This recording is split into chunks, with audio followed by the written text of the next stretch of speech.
recording because we're going to record this event as we're doing with the others.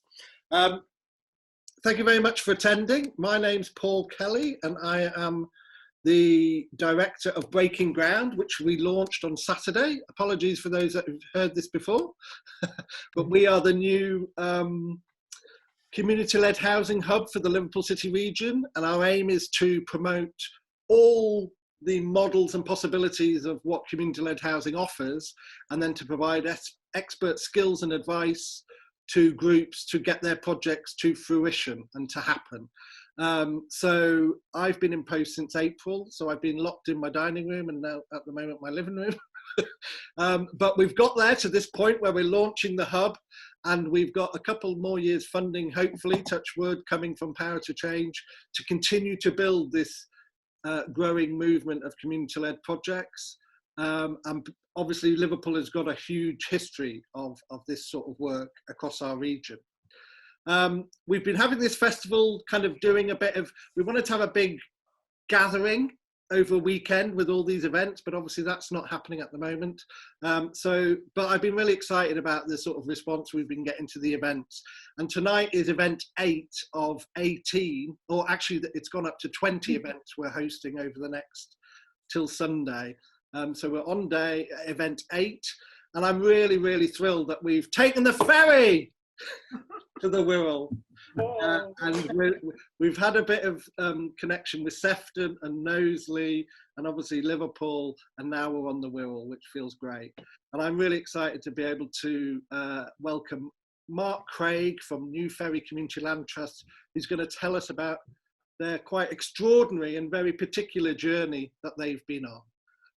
Any questions or thoughts, just chuck them in the chat and then we'll have a conversation after Mark's presentation. But thank you very much, Mark, and over to you.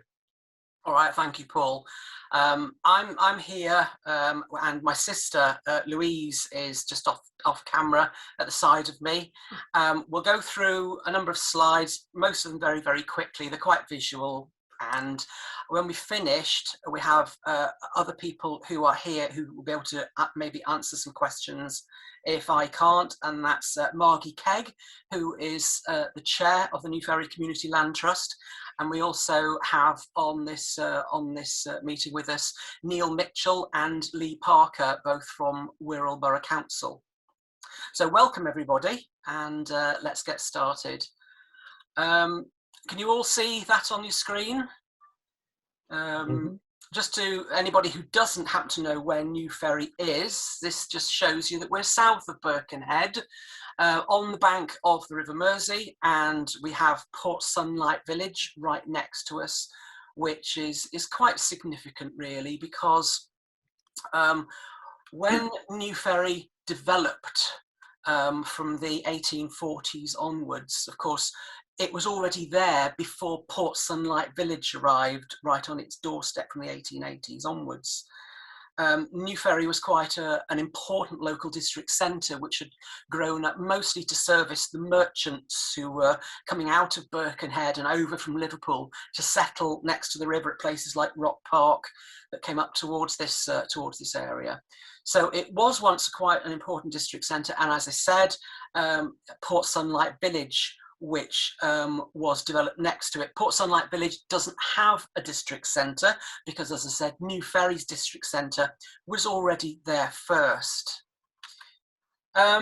Certainly by the 1990s, I came here to live here in 1988, New Ferry had started really going into decline. The Croft Retail Park had opened in the 1980s with a big Asda store and others. And like many district centres, it was starting to fail. There was increasing vacancy and dereliction. And one of the biggest problems is that many of the properties are owned by people who live elsewhere in the country, particularly down south and abroad, who have no interest in the community whatsoever and just don't understand how this place works.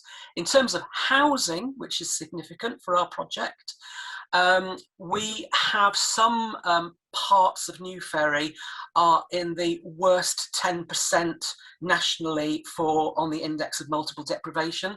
So we have some very socially challenged streets and neighbourhoods in New Ferry where deprivation is very evident. So there are a lot of needs within this community, and housing, of course, is a major need. Moving on.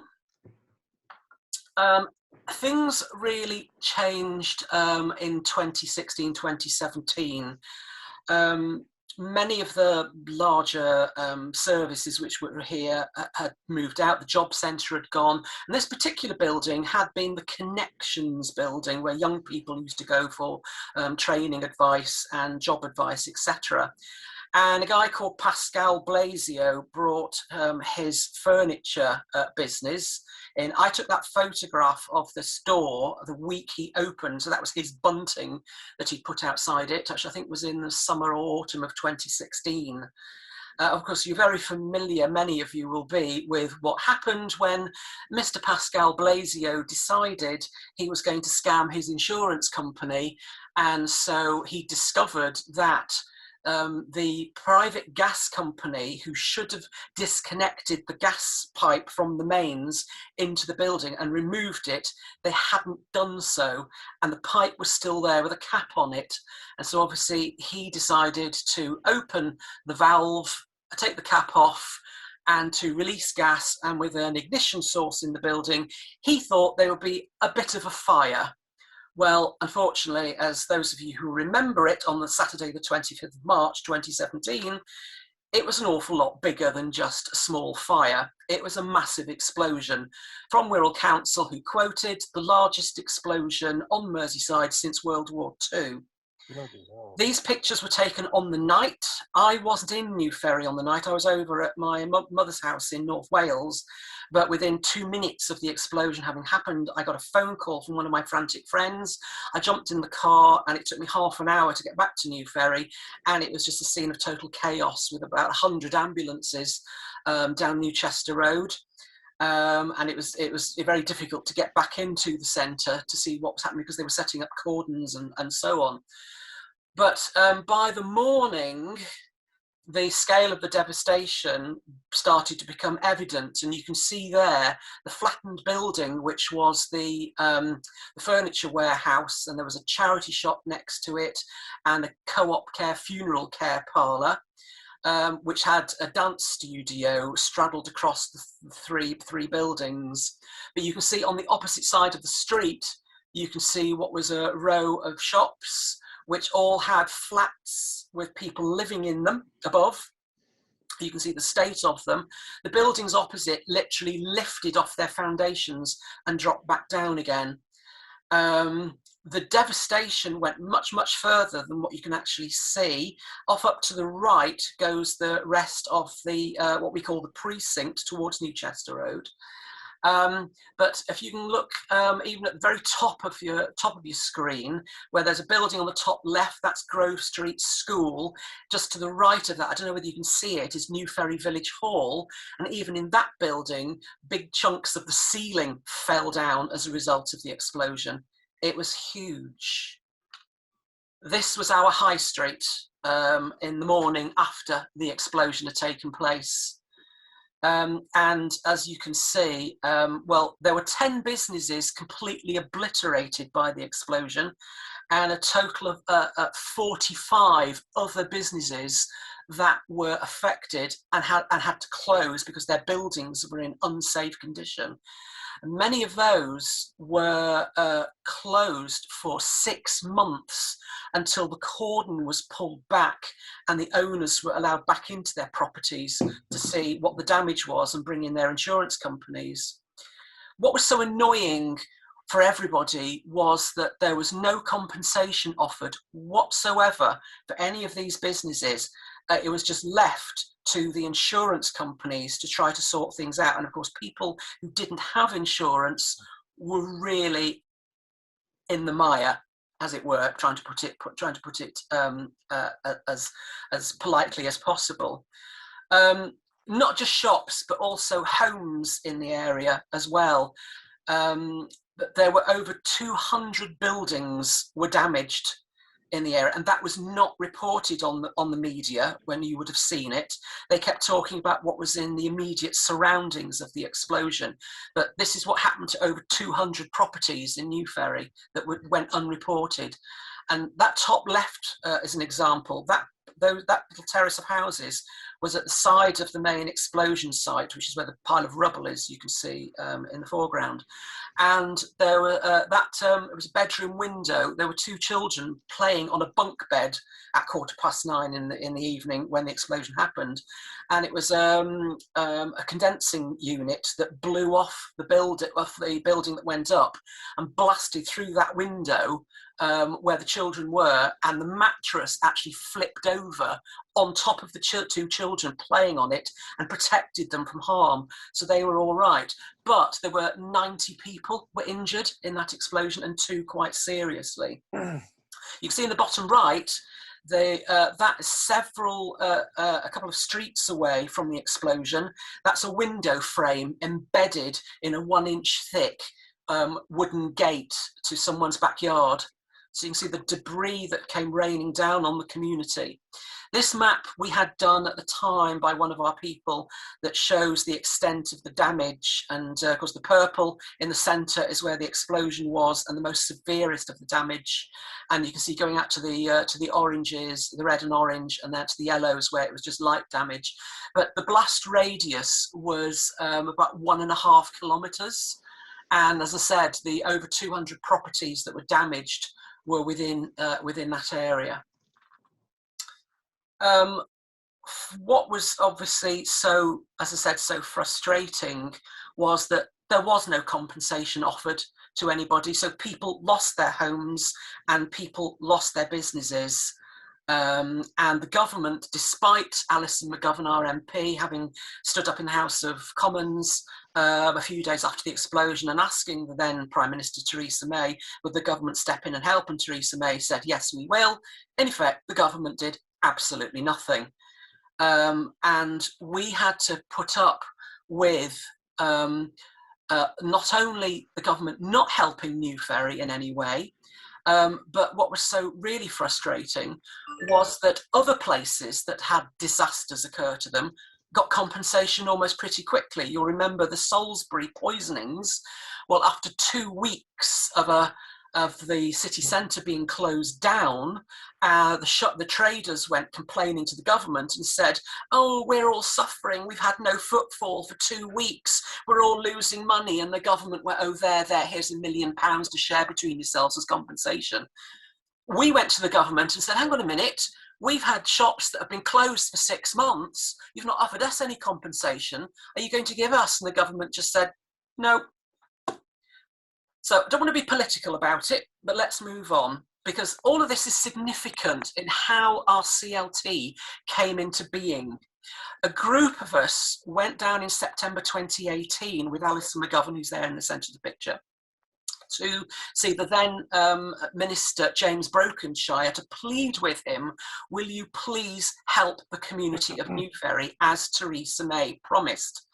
Well, we came away with basically nothing.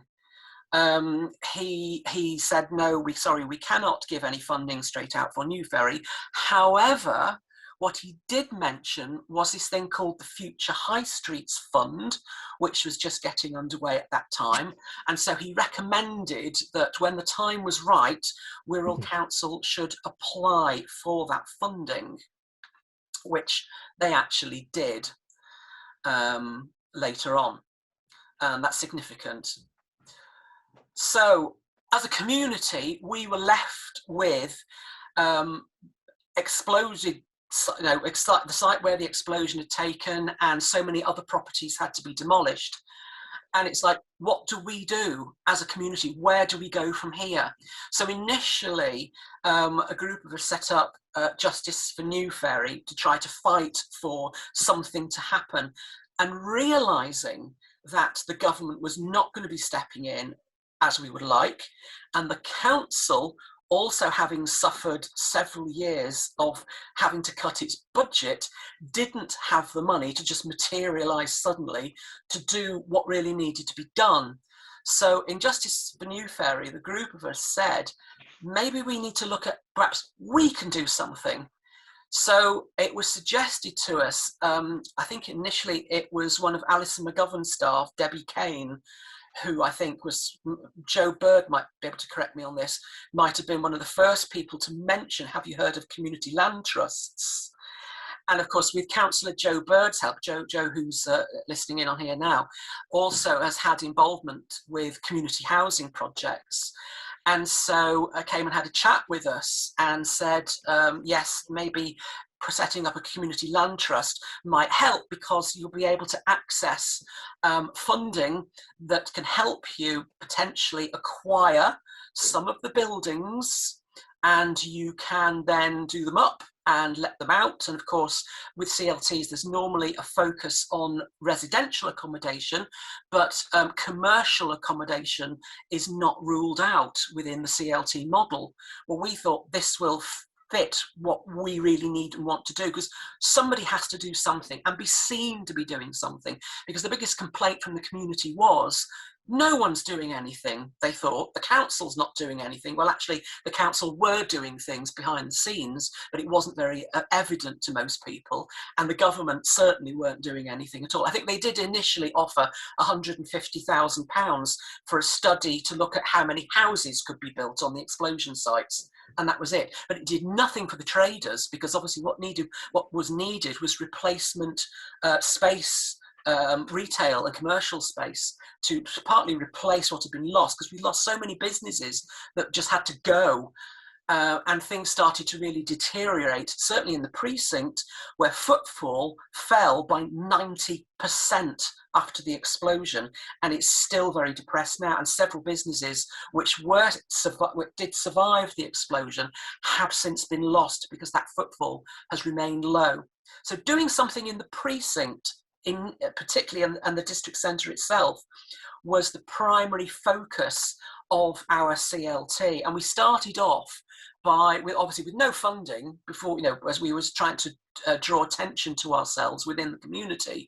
We started doing a series of high profile monthly litter picks in the district centre to try to get ourselves noticed. And we started using it as a recruitment drive, telling people that what we wanted to do was to start up a CLT to be able to try and do something with some of the empty properties. As well as the litter picks, we also started putting some planters in, because there hadn't been any plants in the precinct for over 25 years, when the council decided to take out the brick planters that used to be there. And we got involved in a number of other very quick art projects. On the bottom right there, you can see remember when the big cycle race came to the Wirral, the Tour de England, and there was funding available to do little quick projects to tidy places up.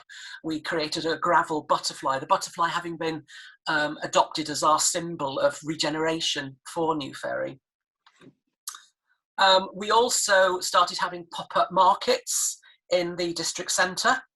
And also, as the chair of the Residents Association for several years, I'd organised the annual New Ferry Festival. Well, in 2019, the New Ferry Park, where we normally hold the event, it was completely waterlogged. It's been quite a bad summer for rainfall. So we actually pulled the whole festival into the precinct and held it there with military vehicles, classic cars, the dance school that had been destroyed, who they moved elsewhere, put on some dancing performances and so on. So all of this to try to recruit people to our community land trust. I hope you can see that. And that now is one of the very few text slides I've got on here, which explains what the aims of the CLT were, which is to assist in the regeneration of our district centre for the benefit of everybody. There are several buildings in the district centre which had been empty for quite some time, mostly because their absentee owners will not refurbish them, and they're in such poor state, poor condition. What people were finding, there have been people who want to start up businesses, but obviously can't go to the likes of Birkenhead Town Centre or one of the big retail parks because the rents are just too high and the property's not probably too big for what they need. And they would come to New Ferry, see, oh, there's lots of vacant properties here. But when they went to the owners and asked, can I please rent your property? The owner would say, yeah, but you know, you need to spend about £20,000 on it to do it up to make it habitable. I'm not going to spend that money on it. You can spend £20,000 of your own money on my property and then I'll rent it to you. Well, it just doesn't work like that for young entrepreneurs that want to start up. They don't want to have to spend their own money. They want a building they can move into that's ready and fit to go from day one. So therefore, we wanted to bring vacant buildings back into use with a mix of ground floor commercial uses and the upper floors as low-cost affordable homes for people. And obviously that means that we would probably end up acting as a landlord for properties that we've managed to purchase. And the main purpose, of course, is to generate a future rental income that we can then reinvest back into the community to either purchase more property and do more refurbishment work, and or particularly to be able to pay for events and other things within the district centre to try to attract footfall back into our district centre and to support the existing businesses there, to make it a great place for new businesses to want to come to. And we've already done two versions of a New Ferry and Port Sunlight focused business directory to try to promote local businesses, because that's what they so desperately need. And then, of course, also things like our Christmas lights, which I've had to try and get funding for several years, and it's become increasingly difficult over the last few years to get that funding. It always traditionally used to come from Wirral Council, but of course, with all the budget cutbacks, it had been knocked back over the years. So for us, the CLT seemed an ideal model to generate, to be able to get properties and then generate a regular income that we could use to reinvest back, particularly in our district centre. But one of the benefits would be is that upper floors of buildings would be great for putting in low-cost housing, which is what we aspire to do. So once we set up, I think it was in November 2018, we adopted the recommended for CLTs constitution, which we took basically verbatim as it was, and we've since discovered it's not quite right for our needs. So we've already now embarking on a process of having to amend that constitution to suit our needs a little bit better. And what we then also produced was this leaflet printed on two sides of an A4 sheet of paper, that every time we had a public meeting or we had one of our pop-up markets or any of our other events, we would hand these out to people as a way of trying to interest them in why New Ferry needed a community land trust, what we wanted to do and how it was going to work. On the map you can see there, the red area is the area that we initially chose to target our efforts on, which is basically our district centre. The little red squares with the little numbers on them, those were at the time vacant buildings in the centre.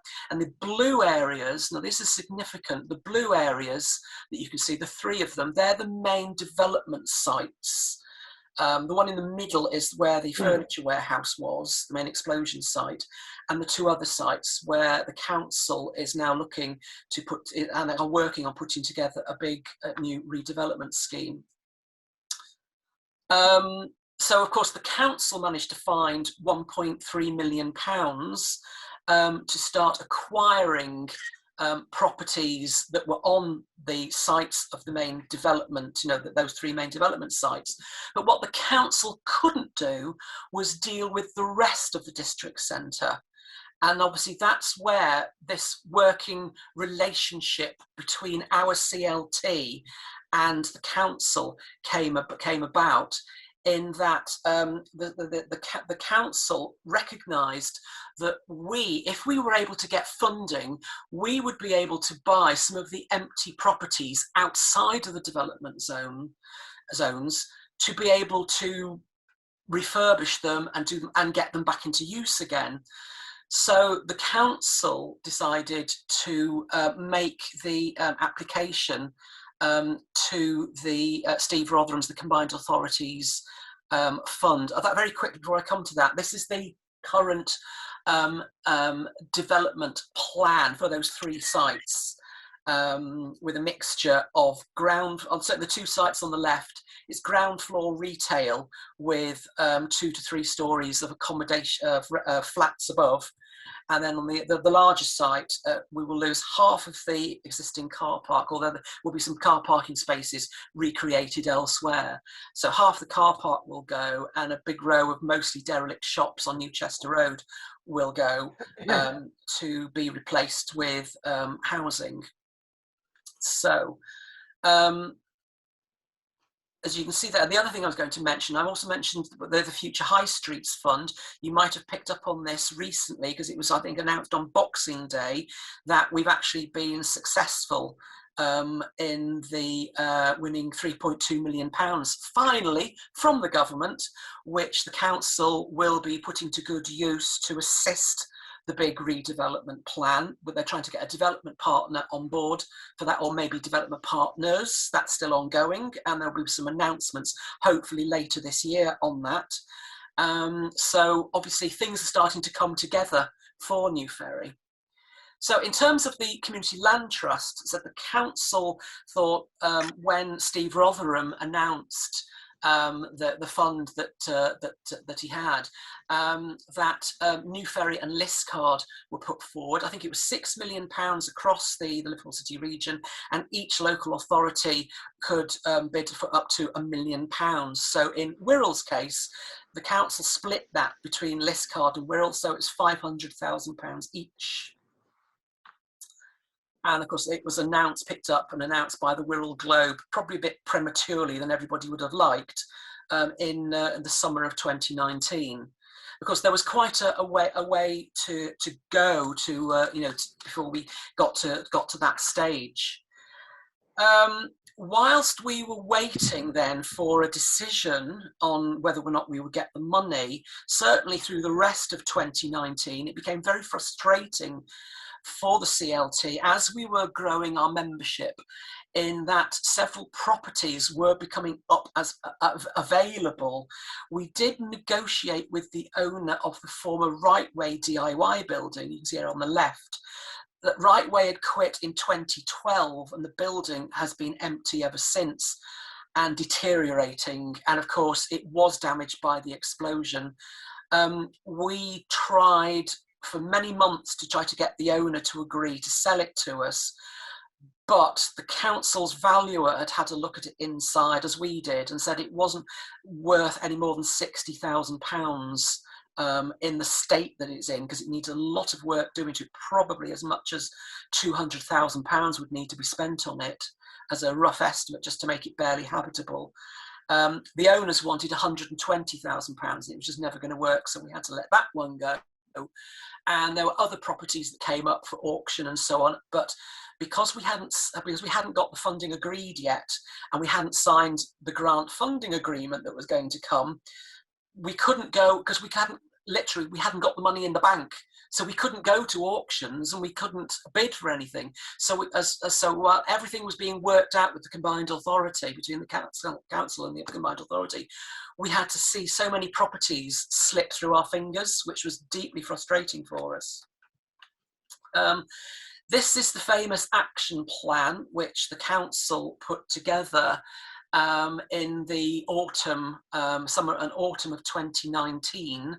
And I need you to remember about this action plan, because it's going to become very significant in something rather unpleasant that has happened to the Community Land Trust through most of last year. The action plan essentially is a breakdown of how the £500,000 would be spent. So there's a number of activities, so buying buildings, refurbishing buildings, etc. And some of it also included for support the running of the CLT, so we would be able to employ 2 members of staff. And there's also an environmental improvements and an events budget, which were deemed, a way of drawing attention, getting publicity for the CLT and for what we were trying to do. Now, that action plan was sort of put together, and I think the CLT were called into a meeting on it I think it was the end of November in 2019. But obviously in that there were a number of things which were at the time commercially sensitive, and we were asked, those of us from the CLT who attended the meeting with the council, not to share it with anybody outside of that meeting, which became an immediate issue for us, because when we set the CLT up, we wanted to be as open and transparent with the local community as we could be. But this was one of the major things that we couldn't share with the rest of the community, and it would later become a significant problem for us. The action plan went back to the Combined Authority over Christmas of 2019. And then I think it was in January or early February that it was finally endorsed by the Combined Authority. And so once that had happened, we then had to sign what was called a grant funding agreement, which was a legal agreement that would bind the CLT into basically carrying out all the things that were down on that action plan. And again, the council advised us that we could not share the action plan still with the rest of the community until the grant funding agreement was signed. Well, unfortunately for everybody, as the discussions were going on between our solicitor that we were advised to have and the council solicitor over the wording of the grant funding agreement, and there were a few things in it that we had some disagreements on, that's when COVID hit and the pandemic came along, and then it became difficult for people to meet and get hold of people. So we didn't finally manage to get the grant funding agreement signed until the 5th of June last year. Right, let's just give me my notes to catch up on this.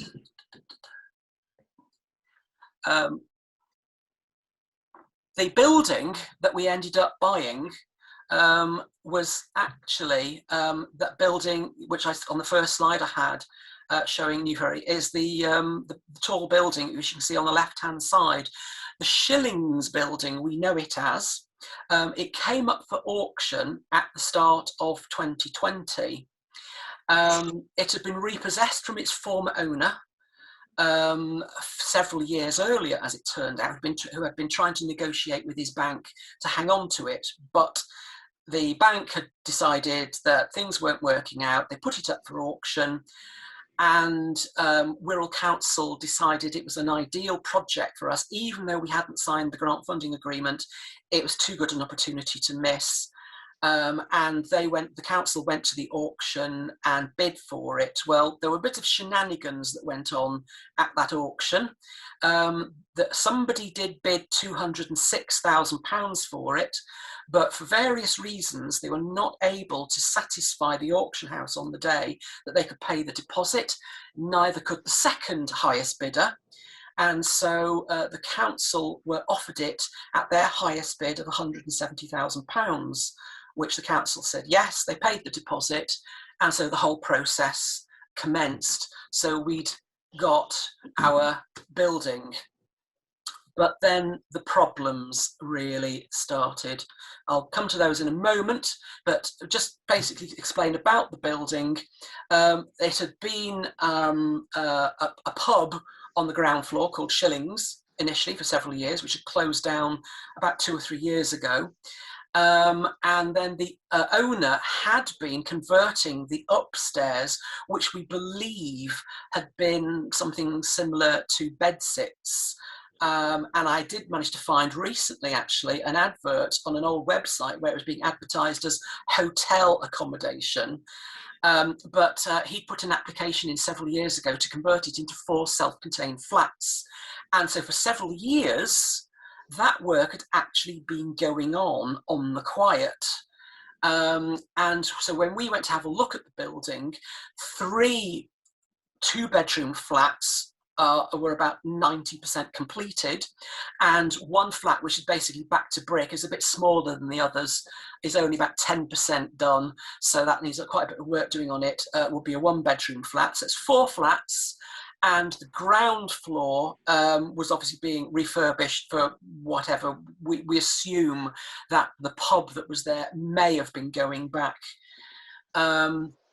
The problem was that the former owner and a number of other people within New Ferry who did not like this Community Land Trust, as soon as they found out that the Community Land Trust had bought the property, launched a very public, high-profile social media campaign to discredit us.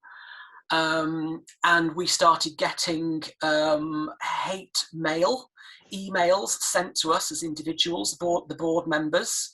A Facebook group called New Ferry Latest News was set up, where we were labelled all the names under the sun you can think of, and all of these posts appearing. The person called Claire Skies that you see is actually a fake fake Facebook account, which we have reported to Facebook, but they won't do anything about it.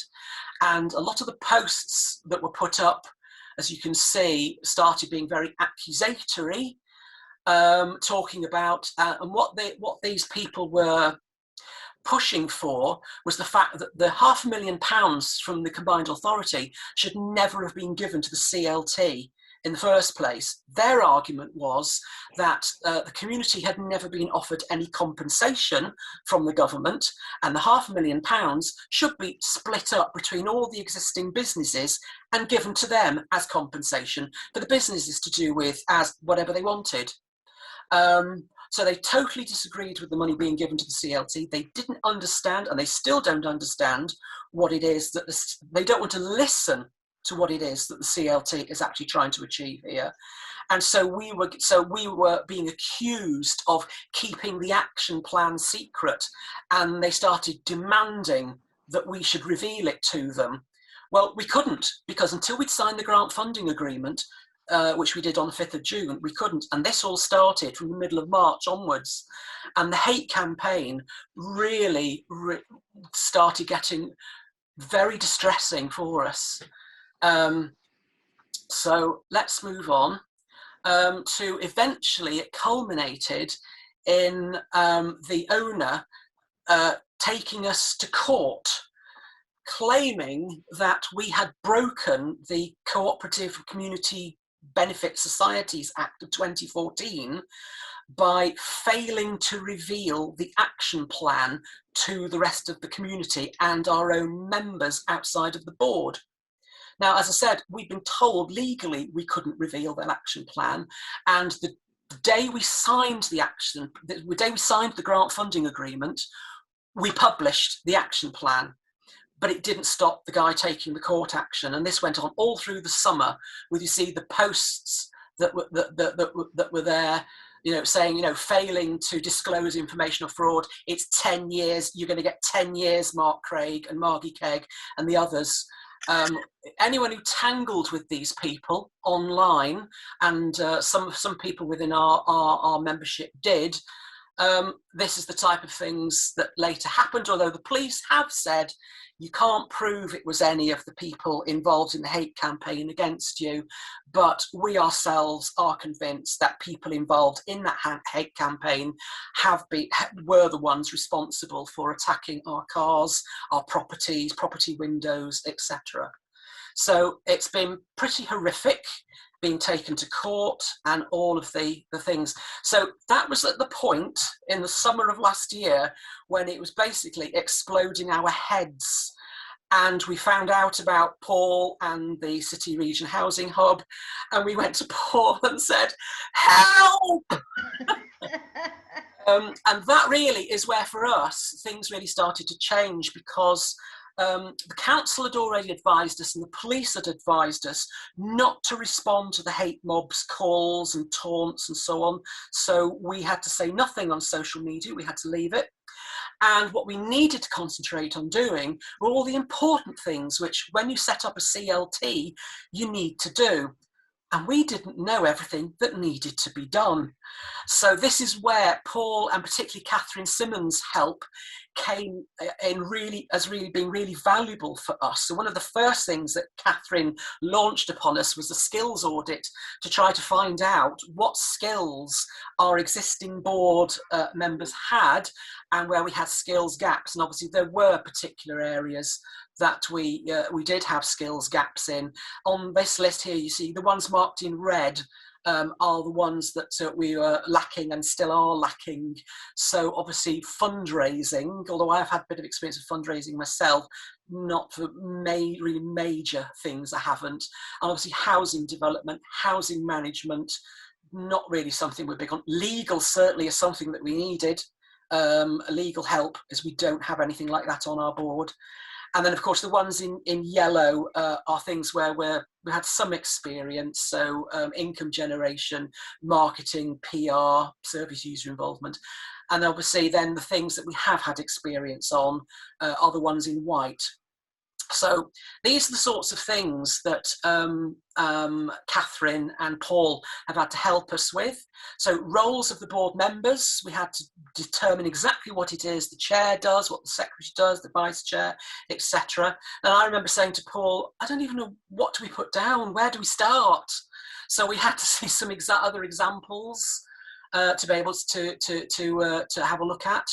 And of course, I remember when Catherine came to us and said, you need a project plan. And it was like, where do we start? So Catherine had a look at all the things that she thought that we needed to do, reading through our aims, our aspirations, and reading through the action plan that the council put together that we'd said, yes, we'll go with that. And put together the first project plan for us. And then, of course, we also then had to put together a project management team proposal, because we were going to employ a project management team to take control of the building project for us. To engage with the architect and so on. So again, I said to Paul and Catherine, where do I start? So they gave a lot of really good advice. So we were able to put that together and send that out. And then ultimately, we obviously did manage to engage a project management team. And of course, also there were the job descriptions for the 2 posts that we had. And again, it's like, what do you put in a job description for a CLT coordinator? None of us again had a clue. This was also made problematic by the fact that one of our fellow board members who quit the job that she had been in, said that she would be interested in going for this job. And the problem was, therefore, that we couldn't be seen to be putting the whole thing together and running the whole recruitment campaign, because if she was the one who got the post, then of course the hate mob were going to say, you've just given the job to one of your mates. So again, we had to get a lot of help on putting the job description together, which Catherine did for us. And then we had to go out to the Community Action Wirral to do the job advertisements and set up the interviews. And Zell Rogers from Community Action Wirral and Paul Kelly came on our interview day to interview the selected candidates. And obviously Paul and Zell, certainly as far as the coordinator was concerned, obviously put in their recommendation, and obviously the person was chosen for the job, so that it was done as transparently as possible, and therefore that the mob would not be able to point the finger, which they did try to do when they found out who got the job. They did try to do, but we'd already covered everything first to make sure that would be okay. November the 18th, the case got dismissed. You all right, Paul? Yeah. When we went to court, the judge threw it out because no evidence was presented against us. So here we are at the end of the presentation. Where are we today? Well, our coordinator administrator started in August last year. Project management team was appointed in last September. Plans for the building have been finalised and are currently out to tender. The tenders are due back, I think it's, was it early March, I think, and I think that the hopefully the building project should start at the end of March, we hope, fingers crossed.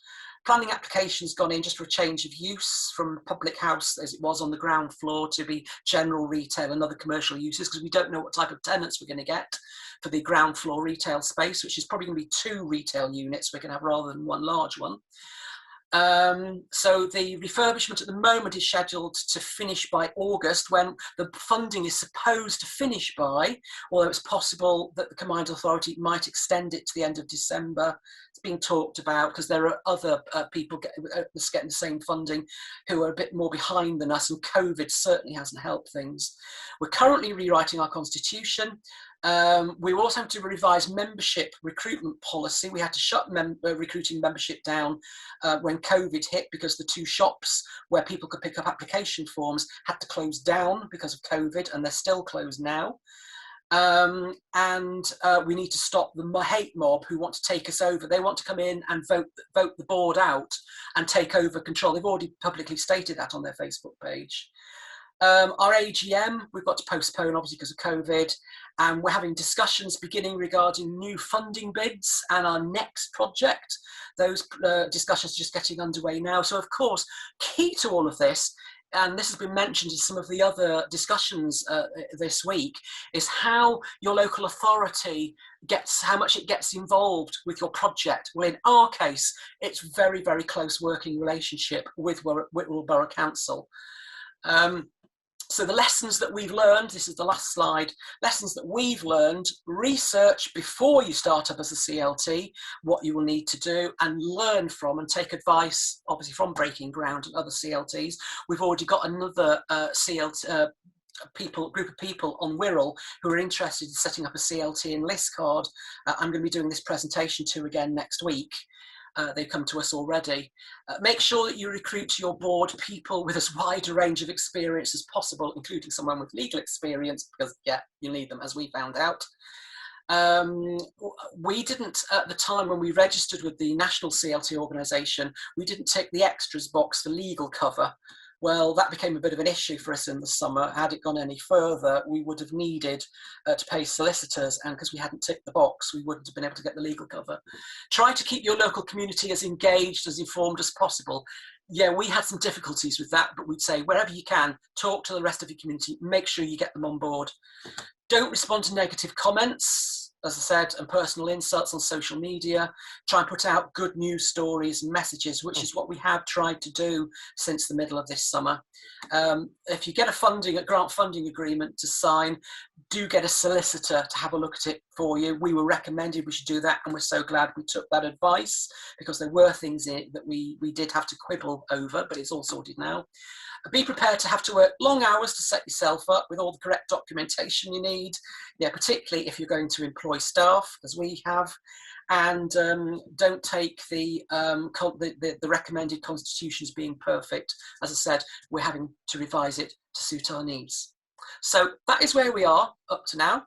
And if I'll open it up now for questions. Wow. Great. Okay, thank you, Mark. That was an exhausting journey, and having been on a little bit of it with them, it's a real journey that, you know, probably is the most extreme case of community stuff I've ever experienced, and I've been around the block a bit. But I also take my hat off to Mark and Margie and the others that have stayed committed through all that adversity, and the support of Wirral Council and the councillors. I think it's been really quite critical. And if you think this has happened in such a short space of time, and you're going to go on site soon, the potential for how this could grow into the redevelopment of New Ferry, I think, is really extraordinary. It could be really fantastic. And it's great to have you on, and that was fantastic, Mark. And we should have had more time, but we can spill over 7 o'clock anyway. But who wants to start up, opening it up? Any thoughts, questions, comments? Barbara from Bootle. Mark, I have to say to you, as a Liverpool born and bred, when this happened, in 17. I was so upset, and I'm guessing when I listen to you talking, I'm guessing the same feelings that I got at that time. I can remember it as if it was yesterday, and thinking that could have been us, that could have been brutal where I live. And what you've gone through is unbelievable. I just don't know what to say. You're just sort of an inspiration. You really are. And I wish you all the luck in the world to get this project off the ground. Thank you. Well done.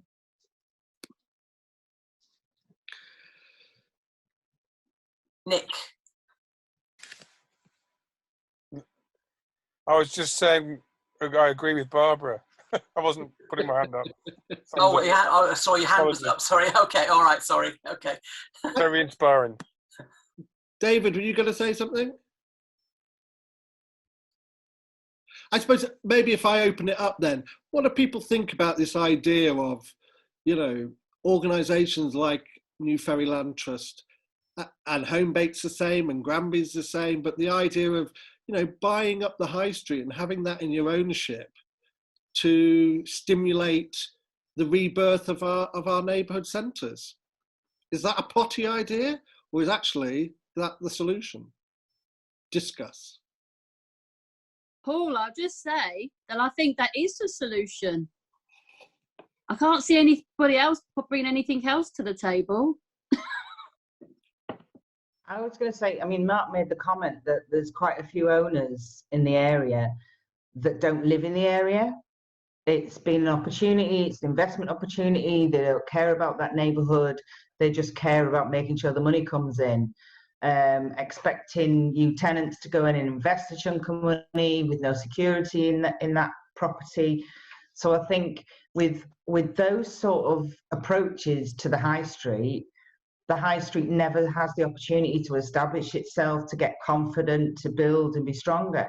So I mean, I'm obviously going to say it, but I personally believe that, you know, community ownership of those properties enables that development to be in a way that's responsive to local needs, to create local opportunity, and to nurture new local businesses. So yeah. Well, let's face it. It's like doing two things at once, killing two birds with one stone. Because obviously, with older traditional district centres, you very commonly have shops on the ground floor, and the upper floors. What are they used for? If they're not used for storage, they're just empty. Well, every bit of space is precious when you've got a country such as ours, where there is a crying need for homes for people. And, you know, why not look at the upper floors in district centres? If you can get those buildings, you've got upper floor space to be able to put a couple of flats in. Bingo, you know, it's win-win. Teresa, you got your hand up.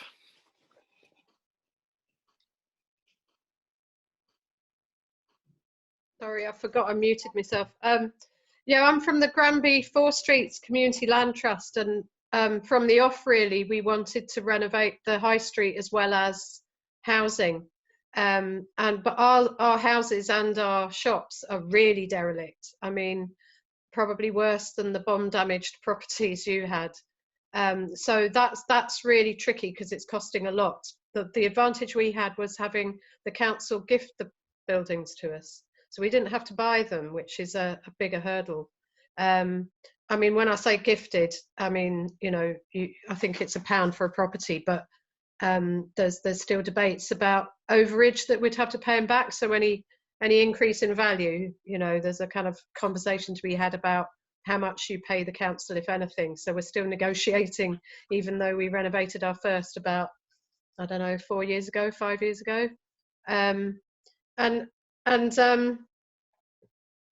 Yeah, we set up a market too, but that was when we were completely in a derelict area, like with about 5 households on each terrace.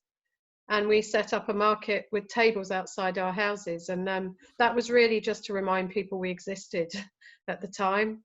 But it's interesting that you've got a market too, because that is a very real way to bring some life to the street. And ours is like from 4 or 5 tables outside people's houses on a small terraced street.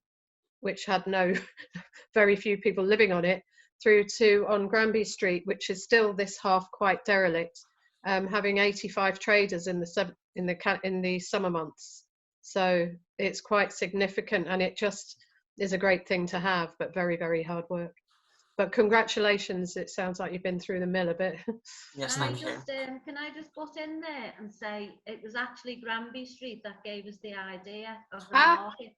Yeah, it was. We had Hazel come over. Did we ever lend you our lovely gazebos? Oh no, we'll be asking for them next time. Yeah, so no thanks. Hazel gave us a great presentation. She was really good. Great.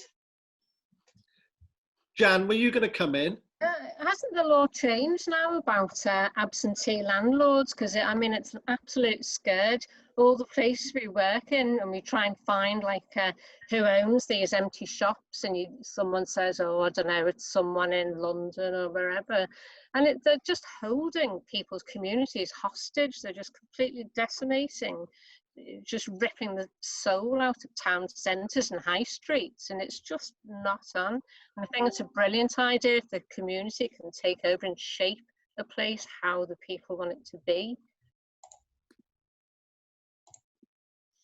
Yes. Neil, do you want to say anything about the problems the council has with absentee owners of properties? I'll come in there. I think it's a generic problem across the length and breadth of the UK. I mean, unfortunately, we're in a situation where, as we found to our cost, a lot of the landlords are based in London. It's a portfolio on the balance sheet. They haven't got a commitment to the area. They don't understand it. And it can be quite frustrating, really, as much as anything else. I think I want to take the opportunity to thank you for your presentation. I thought it was very thorough, warts and all, which was good, because I don't want people out there to think how easy it's going to be, because it's not.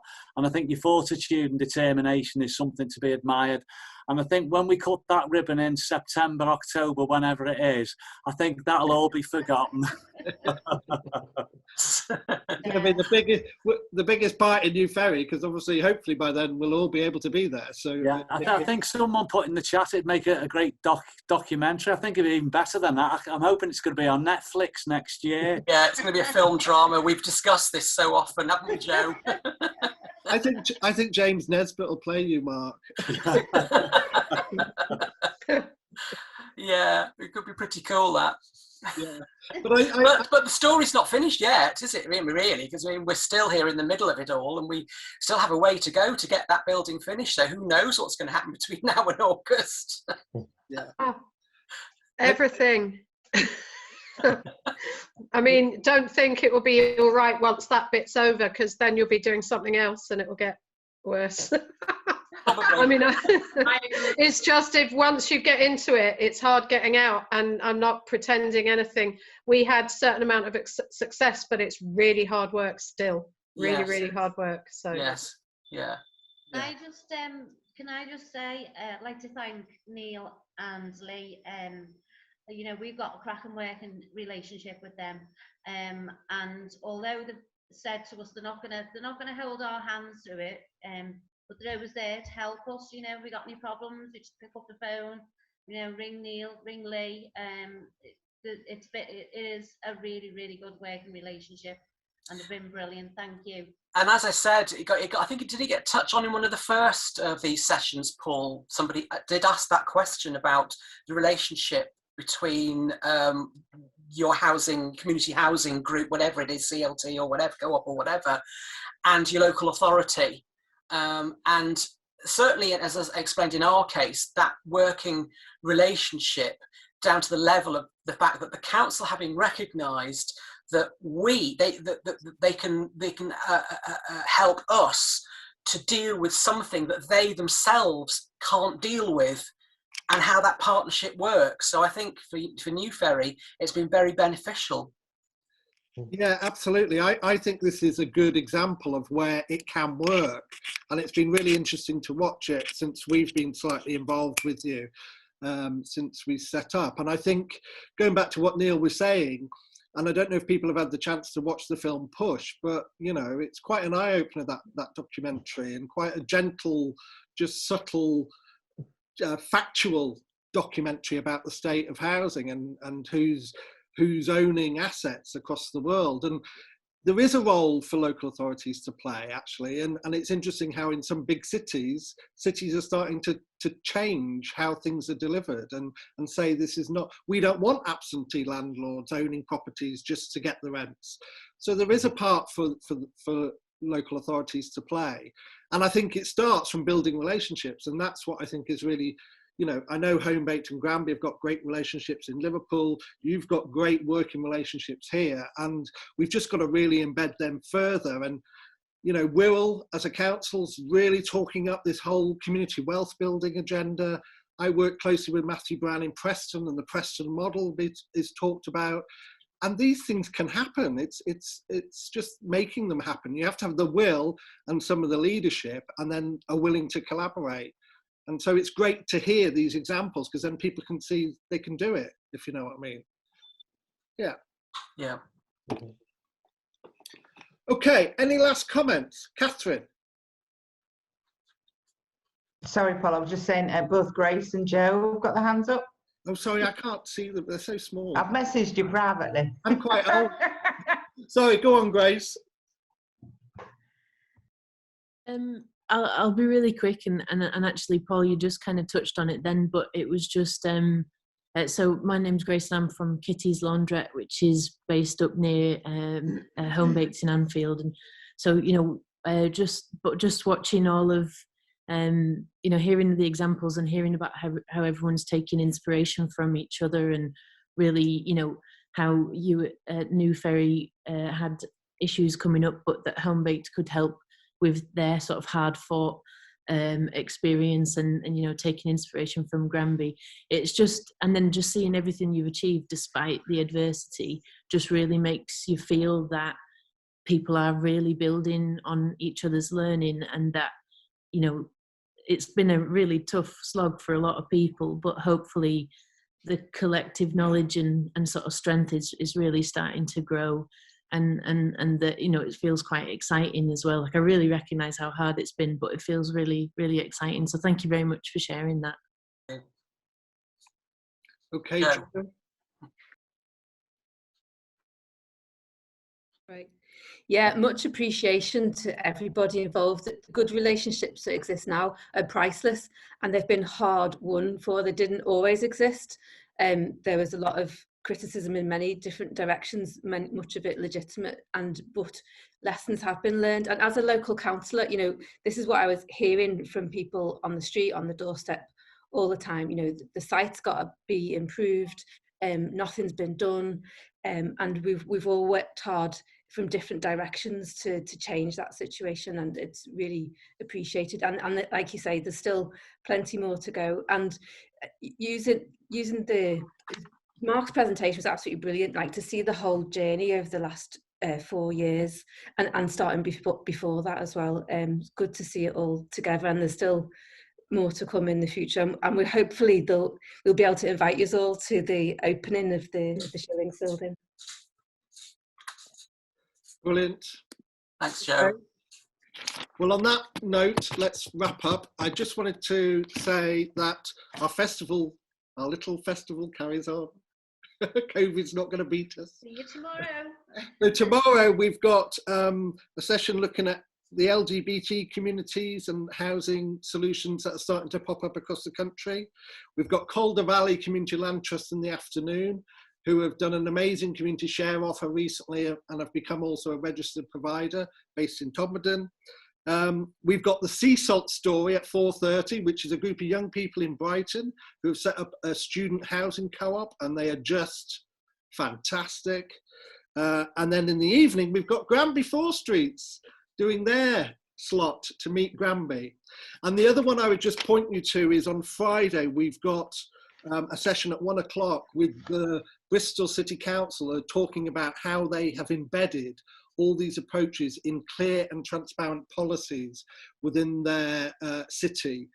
And it's an incredible story what they've done and how it was all very transparent. It's a word that's very big right now in our region, but also very embedded.